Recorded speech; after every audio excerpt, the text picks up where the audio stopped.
In the ancient village of Umana, there was a saying whispered from elder to child. As long as the moon remembers her children, night will never swallow the earth. Nobody questioned it. Nobody doubted it. For in Umana, the moon was not just a light in the sky, she was a mother. A watcher, a protector. She guided night hunters, comforted newborns, and watched over farms during Harmattan when thieves roamed. But there came one night, a night etched into every soul who lived to witness it, when the moon did not merely hide behind clouds, did not dim, did not wane. She disappeared. No silver arc, no pale glow, not even the faint outline of her shadow. The sky was an empty void.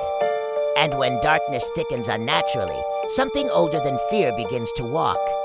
The villagers said it started long before the moon vanished, with whispers in the wind, footsteps in empty compounds, and dreams that did not belong to the dreamer. But the true unraveling began with a girl named Nkiru, whose name meant the best is yet to come. Yet on that terrifying night, the best did not come. Only the darkness did. A darkness that remembered what humans had forgotten, and came to collect what was owed. Nkiru had always loved the night, unlike most girls her age who hurried indoors once the sky darkened. Nkiru sat outside her family's hut every evening, staring up at the moon as if greeting an old friend.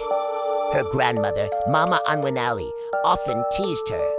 "My child, one day the moon will climb down just to ask why you stare at her so much." Tonight, however, the air felt strangely heavy. The sun had set to fast, so fast that even the chickens protested, clucking and fluttering around confused before settling into their coop. The wind carried no familiar scent. Not dust, not rain, not heat, just nothingness. Nkiru stepped outside as usual, expecting to see the moon in her comforting fullness. It was supposed to be the night of the 11th rising. A sacred night when the moon shone brightest over Umana. But as she looked up, her breath caught. There was no moon. Not even a sliver.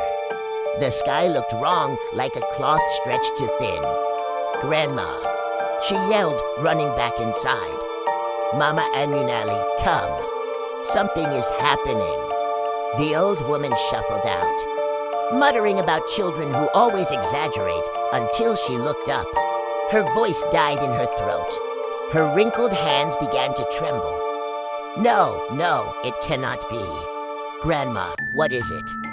Mama Anwanali slowly lowered herself onto the wooden stool, eyes locked on the empty sky. "When I was a child, the elder spoke of this. A night when the moon turns her face away from humans." She swallowed, fear tightening her words. They called it NDU Mum JW, the night of the angry spirits. Nkiru's heart hammered. But why would the moon be angry? What did we do? Her grandmother did not answer because she did not know. A sudden scream tore through the village.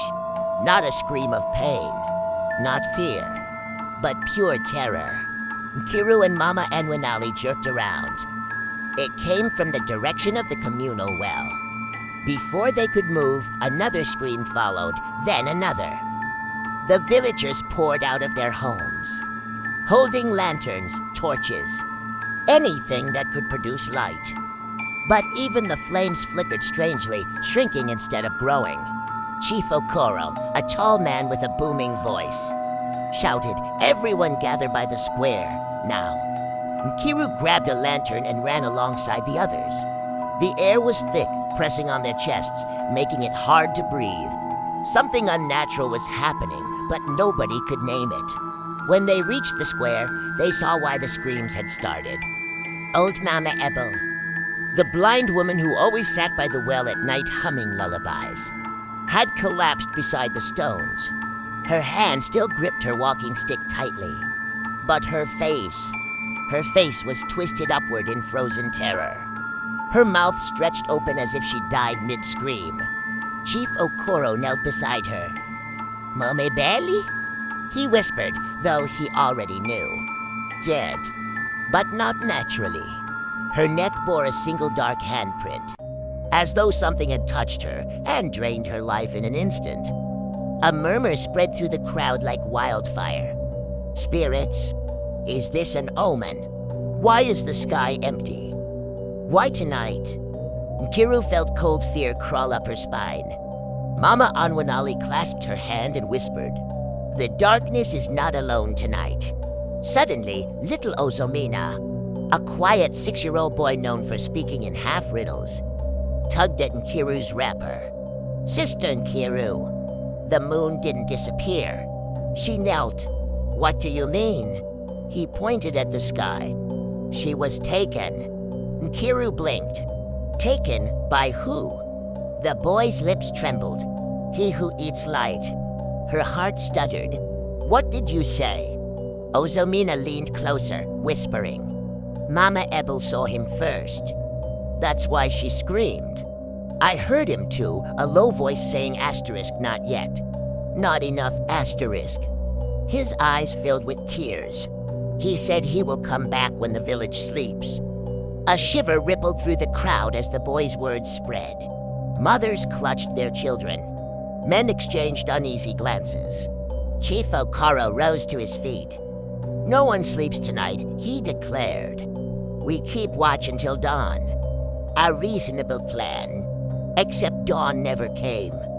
Hours passed, then more hours. Yet the sky remained pitch black. The same suffocating shade with no hint of sunrise. The roosters crowed out of confusion, not certainty. The goats bleated weakly in their pens. Babies cried without being soothed. Nkiru felt a strange heaviness settle on her eyelids. The kind of sleepiness that didn't feel natural. People began nodding off where they stood, even as they tried to fight it. Chief Okoro stumbled, gripping his staff. "Stay awake. Everyone, stay." His voice trailed off as he slumped forward, asleep. One by one, the villagers fell, some sitting, some lying on the bare ground. It was as if the darkness itself had become a drug. Nkiru swayed, fighting to stay conscious. Mama Anwanali pinched her own arm hard. "Don't sleep, Nkiru. Don't." But her voice softened, slowed. She too collapsed beside her granddaughter. Nkiru's lantern flickered violently, then went out. Pitch black swallowed her. Only one thing moved in the darkness. A whisper. Low, hungry, echoing across the ground like a snake sliding through grass. Still not enough. Nkiru froze. The voice was close. Too close. She held her breath. I smell one still awake. Her heart nearly tore out of her chest. "Little one, why do you not sleep?" She stumbled back and bumped into something cold. Someone cold. A hand brushed her shoulder, and the darkness itself leaned down and breathed against her ear. The moon refused to shine.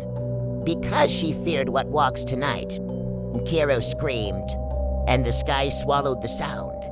Adana stood before the elders, her breath shallow, her fingers trembling slightly as she gripped the hem of her wrapper. The flame of the single oil lamp flickered, although there was no wind. It cast long shadows across the council hut, bending and twisting like restless spirits overhearing the gathering. Chief Okori's voice broke the uneasy silence. "Adana, my daughter, speak slowly. Tell us again what you saw." The girl swallowed, her voice steady but carrying. The kind of fear only a child could feel yet, still brave enough to confront. "I saw a man standing at the edge of the quiet river," she whispered. His back was turned, but he had no shadow. And when the moonlight touched his skin, he started to disappear, like smoke. The elders exchanged tense glances.